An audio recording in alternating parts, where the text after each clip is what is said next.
Mahkamah Konstitusi segera memutus gugatan batas usia Capres-Cawapres pada hari ini. Melalui pesan singkat yang dikirimkan ke Kompas TV, juru bicara MK Fajar Laksono menyebut sidang putusan akan digelar hari ini sesuai jadwal sidang di laman Mahkamah Konstitusi pukul 10 waktu Indonesia Barat. Ketua KPU Hasyim Asyari merespon polemik gugatan batas usia Capres-Cawapres di Mahkamah Konstitusi. Ketua KPU menegaskan peraturan KPU masih bisa diubah jika nantinya MK mengabulkan gugatan. Saat ini, aturan yang berlaku adalah aturan yang ditandatangani 9 Oktober 2023 lalu yang masih memuat batas minimal usia Capres dan Cawapres 40 tahun. Namun Ketua KPU menyebut peraturan KPU masih bisa direvisi seandainya Mahkamah Konstitusi mengabulkan gugatan soal batas minimal usia Capres dan Cawapres. Bahwa kemudian kalau ada putusan yang berbeda, KPU sebagai pelaksana undang-undang yang akan melaksanakan putusan tersebut. Tapi yang jelas bahwa peraturan KPU itu dinyatakan sah apabila sudah ditandatangani oleh pihak yang punya wewenang.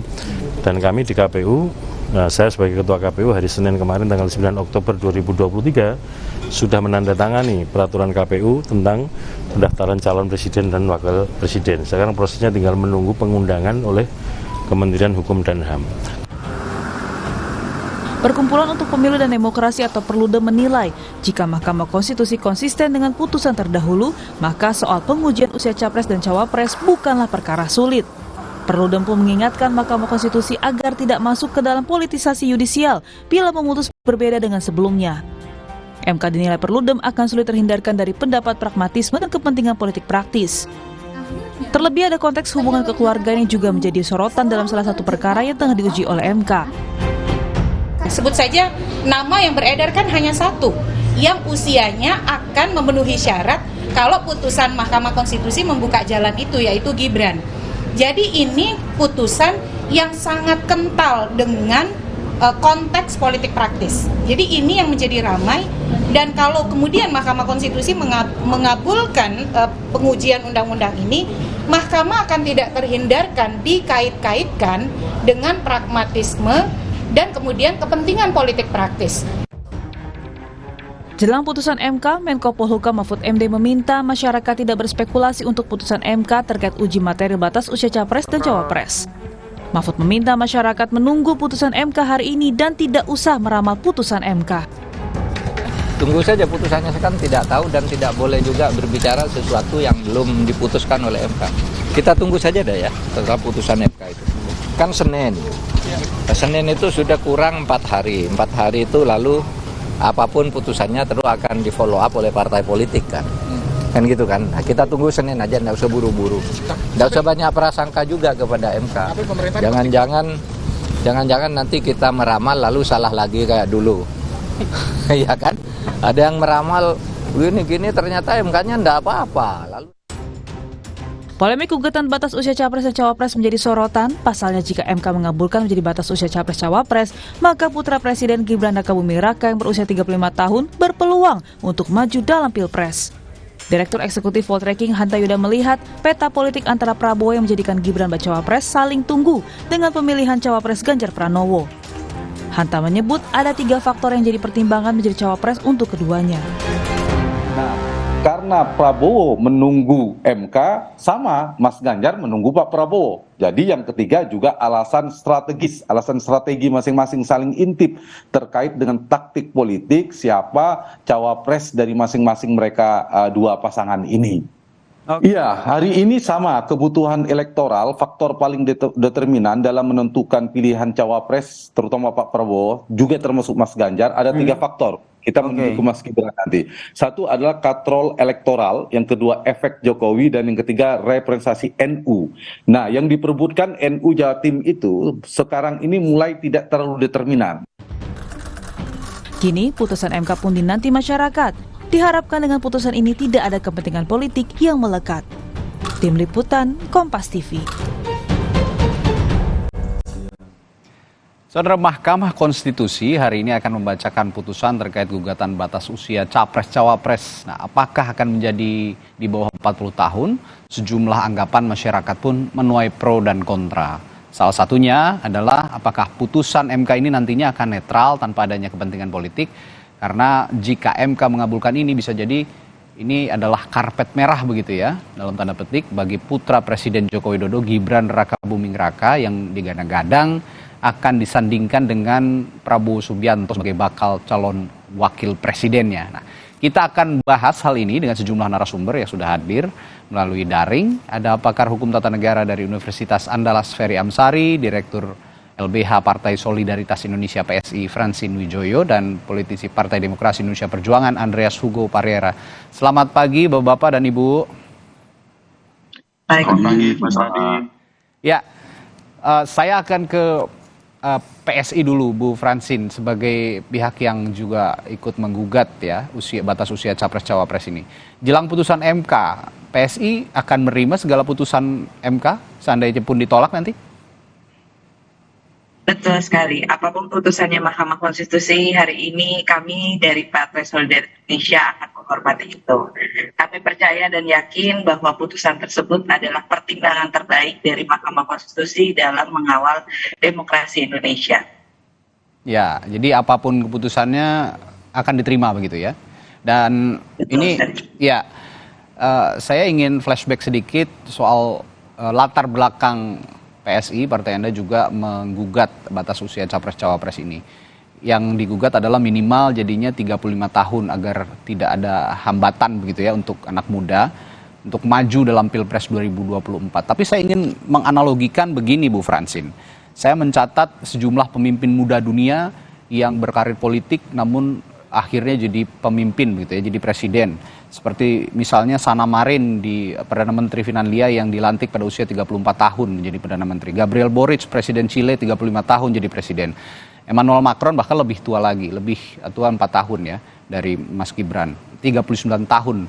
Tapi mereka ini punya karir politik yang panjang begitu. Bahkan Sanna Marin pernah jadi anggota DPR sebelumnya, lalu Boric juga begitu, Emmanuel Macron sempat anggota partai sejak lama, lalu menjadi menteri juga, jadi staf juga dari presiden sebelumnya, François Hollande, presiden Prancis sebelumnya. Nah, jika kita compare dengan Mas Gibran begitu, Bu Francine, apakah memang apple to apple? Apakah memang sama kapabilitas dan kemampuannya?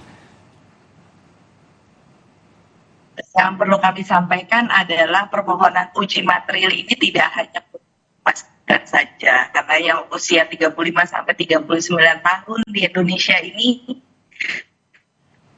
1,2 juta orang anak muda. Jadi bukan hanya Mas Gibran, dari pemohon pun juga ada Mas Dardak misalnya, itu dan beberapa kepala daerah lainnya yang usia muda ya. Gitu. Jadi ini bukan hanya khusus untuk 1 atau 2 orang saja. Nah, kembali lagi gitu, tren di negara-negara di dunia ini justru memang kan arahnya memang semakin muda kan, pemimpin-pemimpin muda ini. Ya, saya sepakat sebenarnya gitu. Ya, sebenarnya kalau kita mau ngomong, mau jadi kepala daerah ataupun jadi kepala negara, semua itu pasti pengalaman pertama. Belum, apalagi kepala negara yang rasanya jarang sekali yang terpilih sampai 2 kali. Rata-rata semua pasti pengalaman pertama. Jadi makanya kesempatan itulah yang harusnya dibuka seluas-luasnya sepanjang mereka kompeten. Yang dilihat harusnya kompetensi, bukan diganjal oleh usia. Oke, jadi kompetensi bukan usia, dan ini kita akan catat juga begitu pernyataannya Bu Francine, bukan spesifik untuk Mas Gibran ya, begitu ya. Jadi untuk semua calon-calon pemimpin muda yang ada di Indonesia begitu ya. Ya, saya ke Pak atau Bung Andreas dulu. Jelang putusan MK ini, PDI Perjuangan gimana lihatnya, Bung Andreas? Iya, dari awal sebenarnya PDI Perjuangan tidak punya kepentingan, artinya tidak ada hal yang berkaitan dengan PDI Perjuangan soal ini. Cuma memang yang kita perhatikan bahwa ya persoalan usia ini kan seperti sudah disampaikan oleh berbagai ahli hukum tata negara, ini adalah wilayah apa yang disebut dengan open legal policy gitu. Jadi kewenangan dari MK itu bukan merubah ini gitu, tapi ini adalah wilayah yang dibuat oleh para lawmaker, yaitu di DPR bersama dengan pemerintah gitu. Jadi kalau mau merubah ini seharusnya ya mereka yang menghendaki ini ya berjuanglah masuk ke parlemen dan berubah di parlemen gitu. Nah itu saya kira hal yang ya seharusnya dilakukan gitu. Tapi ya ini sudah berjalan ya, kita lihatlah proses bagaimana reaksi masyarakat terhadap proses ini kan sudah terlalu panjang gitu, dan selama ini juga hal yang seharusnya mudah untuk diputuskan ini kemudian bertele-tele dan menjadi wilayah perdebatan publik, menjadi perhatian publik yang ya cukup banyak membuang energi kita di dalam proses ini gitu. Ya, tapi begini Bung Andreas, memang PDI Perjuangan memang tidak punya kepentingan secara khusus dalam gugatan ini memang. Tapi kader Anda, kader PDI Perjuangan juga yang juga wali kota Solo nih Bung Andreas, Gibran Rakabuming Raka, terus diisukan santer akan berpasangan dengan Prabowo Subianto, which is itu bukan bakal calon presiden usungan PDI Perjuangan begitu. Nah, kalau Anda memang melihat konteksnya dalam konteks ini apakah PDIP masih merasa terganggu dengan adanya isu ini? Ya, kita di PDI Perjuangan tuh keputusan sudah dibuat, yaitu calon presiden dari PDI Perjuangan itu adalah Mas Ganjar Pranowo, dan ya kami fokus dengan urusan untuk mendukung Mas Ganjar, mensosialisasikan Mas Ganjar dan memenangkan Mas Ganjar sebagai presiden, dan keputusan itu untuk dilaksanakan bukan untuk diperdebatkan lagi gitu. Oke. Nah, kalau ini jangan-jangan nanti kalau memang dikabulkan, jangan-jangan malah membidik Mas Gibran juga untuk jadi wakilnya Mas Ganjar, Bung Andreas? Yang pasti di PDI Perjuangan itu hanya satu keputusannya, dan keputusan itu adalah keputusan dari yang sudah dibuat, dan ya itu untuk dilaksanakan. Kita tidak berspekulasi soal itu. Oke, dan keputusan sepertinya tetap ada di tangan Ibu Ketua Umum ya, Ibu Megawati Soekarnoputri nantinya, begitu ya, Bung Andreas? Ya, secara konstitusi partai memang hak untuk memutuskan itu ada di Ketua Umum, tentu dalam hal calon wakil presiden, ya bersama dengan pimpinan partai yang lain untuk kemudian mendiskusikan dan memutuskan itu, gitu Mas Radhi. Ya, yang jadi pertanyaan juga sampai sekarang Mas Gibran ini kan sebelumnya disebut akan jadi bagian dari tim pemenangannya Mas Ganjar begitu di Pilpres nanti. Kok sampai sekarang belum masuk ke tim pemenangan? Apakah memang menunggu putusan MK ini, Bung Andreas? Itu Mas Gibran yang tahu gitu. Karena kalau di partai ya diperintahkan untuk menjadi tim pemenangan atau menjadi apapun, sebagai kader partai kita melaksanakan itu gitu. Jadi tidak ada kata ya tunggu ini tunggu itu, tapi kita melaksanakan apa yang menjadi keputusan partai gitu. Kalau memang kalau memang selanjutnya Bung Andreas, kalau memang selanjutnya ada manuver begitu, manuver kan sebelumnya juga kita ketahui ada Bung Budiman Sujatmiko juga yang akhirnya diberhentikan atau dipecat oleh partai begitu. Nah, jika ada hal-hal seperti itu dan akhirnya menimpa Mas Gibran, apakah akan diterapkan juga sanksi yang sama jika ada manuver-manuver itu? Ya, soal peraturan itu berlaku untuk semua. Berlaku untuk semua, baik. Itu adalah wilayah bidang kehormatan untuk melakukan ya penelusuran dan kemudian ya membuat keputusan yang berkaitan dengan aturan partai dan apa yang terjadi dengan kader-kader partai itu. Itu hal yang biasa gitu dalam aturan organisasi partai. Baik, ini saya kembali dulu ke konteks batas usia capres-cawapres. Saya akan menanyakan ke Bung Ferry Amsari sebagai pakar hukum tata negara. Bung Ferry, apa sebenarnya catatan Anda sejauh ini dan kemungkinan-kemungkinan yang bisa dikeluarkan oleh Mahkamah Konstitusi nanti pada putusannya? Ya, pada dasarnya ada dua pendekatan melihat putusan MK nanti. Pertama, pendekatan hukum, pendekatan konstitusional. Jelas bahwa di dalam pasal 6 ayat 2 Undang-Undang Dasar diatur syarat-syarat menjadi presiden diatur lebih lanjut dalam undang-undang. Artinya ini open legal policy yang berdasarkan putusan MK terdahulu, hal-hal yang punya muatan open legal policy kurang lebih ada perintah delegasi untuk mengatur lebih lanjut kepada pembuat undang-undang, itu diserahkan sepenuhnya kepada kebijakan pembentuk undang-undang. Jadi kalau pakai putusan MK yang lama sebenarnya sudah segera selesai perkara ini, tetapi kan nuansanya sangat berbeda. Tentu yang nampak di permukaan perkara ini adalah bukan sekedar untuk Mas Gibran. Uang perkara di MK itu sifatnya berlaku untuk semua erga omnes gitu ya. Tetapi kita ketahui semua hanya satu orang yang akan mendapat keuntungan dari putusan itu jika dikabulkan, yaitu Gibran. Tidak ada dalam konteks tahun pemilu saat ini. Nah, mari lihat dari ruang politik ya. Ruang politiknya bisa sangat luas ya, bahwa Mahkamah Konstitusi sudah dikendalikan oleh pemerintahan Presiden Jokowi. Misalnya Ketua MK adalah paman dari Gibran. Ya. Yang kebetulan pemohonnya, ketua partainya adalah adik dari Gibran. Yang kemudian pihak termohon, dalam hal ini salah satunya pemerintah, adalah pemerintahan Presiden Jokowi. Jadi semua sudah lengkap ini berkelindahan satu sama lain, yang menurut saya akan ada ruang konflik kepentingan yang luar biasa. Dalam konteks peradilan konstitusional maupun peradilan lain, berdasarkan Undang-Undang Kekuasaan Kehakiman, hakim yang terkait ya dengan kepentingannya di dalam ruang persidangan harus mengundurkan diri sebagai majelis. Kalau disimak lebih jauh Mas Radi, bisa digunakan ketentuan Undang-Undang 28 tahun 99, yaitu penyelenggara negara yang bersih dan bebas dari korupsi, kolusi, dan nepotisme. Ini nuansa nepotismenya luar biasa. Dan peradilan pura-pura seolah-olah ini bukan sekedar hanya untuk Gibran. Ini kemunafikan politik tingkat tinggi yang sedang dipertontonkan, yang menurut saya tidak sehat. Akui sajalah ini sebuah langkah-langkah yang tidak sehat bagi demokrasi kita, yang berbahaya, mengistimewakan seseorang, memberikan karpet merah, membangun jembatan ketidakadilan. Yang paling mengerikan menurut saya, ini betul-betul mengistimewakan anak sultan.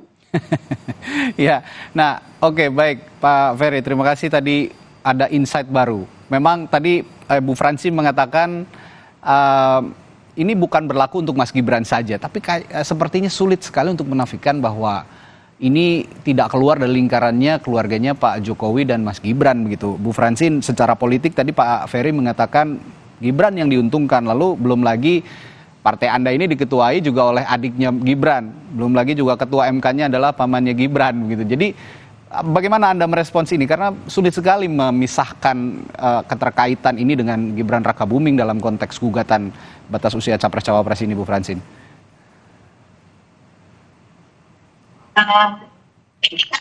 Konteksnya adalah pemilihan umum itu siapa sih yang memilih? Ini kan suara-suara rakyat. Dipilih langsung oleh rakyat. Jadi harusnya kekhawatiran apapun, apalagi dikaitkan dengan ini anaknya siapa, anak siapa gitu. Karena pada akhirnya yang memilih itu rakyat, bukan pihak-pihak tertentu. Nah, dalam hal ini gitu, saya kurang setuju ya, mohon maaf ya dengan Bang Ferry ya, karena kami dari PSI ini yakin sekali bahwa Mahkamah Konstitusi itu adalah lembaga peradilan yang independen. Tidak mempan diintervensi secara politik, dan putusan MK itu, putusan hakim MK itu bukan putusan satu orang, bukan putusan ketua MK, tapi putusan dari 9 hakim MK. Itu. Jadi konteksnya tetap bahwa putusan MK ini kolektif kolegial. Nanti saya boleh merespon Mas Radi. Baik, silahkan Bung Ferry. Dalam konsep hukum acara MK yang kita pahami bersama, sebenarnya posisi ketua MK itu sangat penting. Di dalam rapat permusyawaratan hakim, dia yang memimpin, dan kalau ada perimbangan suara, suara terakhir yang diperdengarkan adalah suara ketua MK. Bayangkan kalau kemudian relasi kepentingan ini tidak diantisipasi. Itu sebabnya dalam undang-undang, kalau patut diduga ada konflik kepentingan dan relasi keluarga, dia harus mengantisipasinya keluar dari majelis. hanya keluar dari majelis, bukan keluar dari Mahkamah Konstitusi. Itu aturannya. Jadi mestinya ketua juga bercermin besar ya, bahwa kalau dia ada di dalam majelis ini, maka putusan MK akan dikait-kaitkan, direlasi-relasikan dengan keberadaan keponakannya. Oleh karena itu, dia juga punya kepentingan untuk menjaga marwah putusan dan peradilan. Jadi harus out dia itu. Nah, ini perlu dikasih tahu juga kepada publik, Mbak Francine, bahwa konsep peradilan memang begitu. Kalau ada relasi ke atas, ke samping, kiri, dan kanan, ke bawah, dalam relasi kekeluargaan, wajib hukumnya. Coba bayangkan kenapa Ketua MK terus bertahan, bahkan membicarakan kepentingan untuk memilih pemimpin muda di luar peradilan. Mana ada hakim yang bicara substansi yang berkaitan dengan peradilan di luar pengadilan, itu sudah melanggar etik yang luar biasa. Jadi kalau menyatakan bahwa MK akan independen, akan adil, tidak begitu konsepnya. Konsepnya juga harus ada pagar-pagar penting yang harus menjamin kemerdekaan kekuasaan kehakiman itu. Ya. Ingin menambahkan boleh? Ya, sebentar Bu Francine, saya harus jeda dulu. Nanti kita tanggapan dari Bu Francine setelah tadi pernyataan Pak Ferry juga saya akan tanyakan juga nanti ke Bung Andreas. Nah, konteksnya adalah saat ini MK juga tidak hanya menangani batas usia capres-cawapres, tapi kedepannya nanti sebagai pengadilan konstitusi akan juga mengawal sengketa-sengketa pemilu dan masalah-masalah kepemiluan lain yang menghadapi pemilu 2024 dan Pilpres 2024. Bagaimana jika nanti MK ini sekarang sudah diragukan dan performanya ke depan, apakah bisa tetap tegak lurus untuk menegakkan konstitusi atau jangan-jangan seperti anggapan publik menjadi mahkamah keluarga lah, ada yang juga menganggap mahkamah kekuasaan. Kita akan bahas setelah jeda di Sapa Indonesia Pagi sesaat lagi. Tetaplah bersama kami.